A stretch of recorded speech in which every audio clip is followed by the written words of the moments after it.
उसका इंतजाम कर। यह ऋषियों का देश है, कोई कुछ नहीं बिगाड़ सकता। चीन लौट जाएगा खुद ही। और फिर फोन रख दिया। मंदाकिनी सलिल चंदन चर्चिताय नंदीश्वर प्रमथनाथ महेश्वराय मंदार पुष्प बहु पुष्प सुपूजिताय तस्मै मकाराय नमः शिवाय। प्रभु दत्त ब्रह्मचारी जी अल्मोड़ा में श्री आनंदमयी आश्रम में कुछ दिनों से रह रहे थे।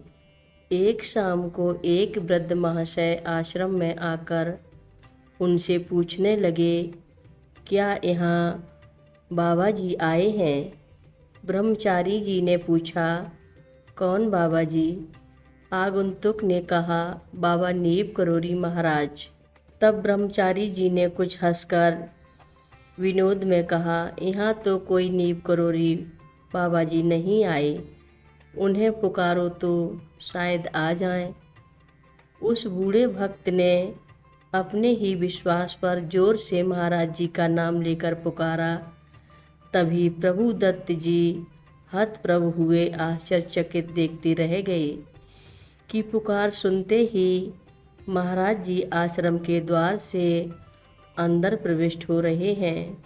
भक्त के सच्चे हृदय से पुकारने पर भगवान बिना प्रकट हुए कैसे रह पाते और अपने ही विरध की रक्षा कैसे कर पाते। एक बार मैं वर्ष 1962 में कैंची धाम महाराज जी के दर्शनों को आया। मुझे विदा करते हुए बाबा जी बोले, जा 4-5 दिन में मैं भी बरेली आऊँगा। लौटकर चौथे दिन से मैंने डॉक्टर भंडारी के घर, जहाँ महाराज जी बरेली आकर अवश्य आते थे, आदमी भेजना शुरू कर दिया कि देख कर आओ बाबा जी आए कि नहीं। परंतु बाबा जी का तो पता भी नहीं रहा। कई दिन तक नौकर भी ऊब गया। इस सुबह शाम दोपहर की दौड़ से तभी मुझे भी बड़ा तेज बुखार हो चला। फिर भी मैं कम्बल ओढ़कर बाबा जी की तलाश में भंडारी जी के घर पहुंच गया। पता चला कि लखनऊ बाबा जी तो बरेली नहीं आए, शायद सीधे लखनऊ को निकल गए हैं। सुनकर मैं फपक कर रो उठा कि कह कर भी बरेली क्यों नहीं आए।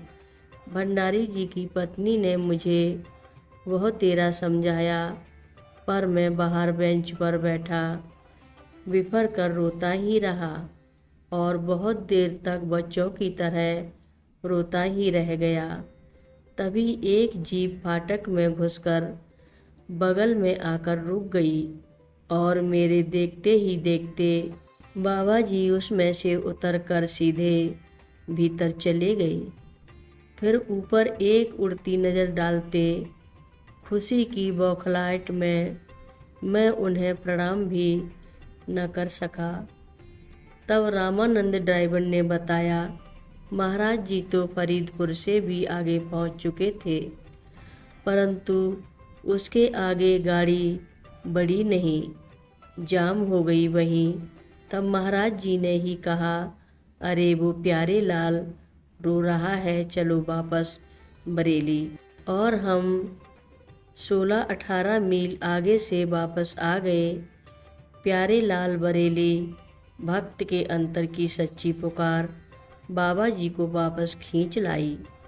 भक्त की निष्ठा, आस्था तथा विश्वास की रक्षा हेतु प्रसंगवश रात को फिर बाबा जी मेरे ही घर रहे। सुबह श्री कुंदन लाल शाह जी के घर गए। वहाँ भी शाह जी के घर प्रसाद पा लेने पर भी मेरी रोटी सब्जी खाई। तब चीन ने भारत पर हमला बोल दिया था। उस रात मेरे घर एकाएक उन्होंने टेलीफोन उठा लिया और सीधे बोल उठे, भगवान सहाय रोता क्यों है, तेरा पंडित उसकी फौज के पास सूट वूट नहीं है, उसका इंतजाम कर। यह ऋषियों का देश है, कोई कुछ नहीं बिगाड़ सकता। चीन लौट जाएगा खुद ही। और फिर फ़ोन रख दिया। हर रोज़ महाराज जी की कथाएं सुनने के लिए रक्षा सूत्र चैनल को सब्सक्राइब करें, शेयर करें और लाइक करें। घंटी बजाना ना भूलें। कमेंट बॉक्स में लिख भेजें, जय नीम करोरी बाबा जी महाराज। बोलो नीम करोरी बाबा जी महाराज की जय बोलो।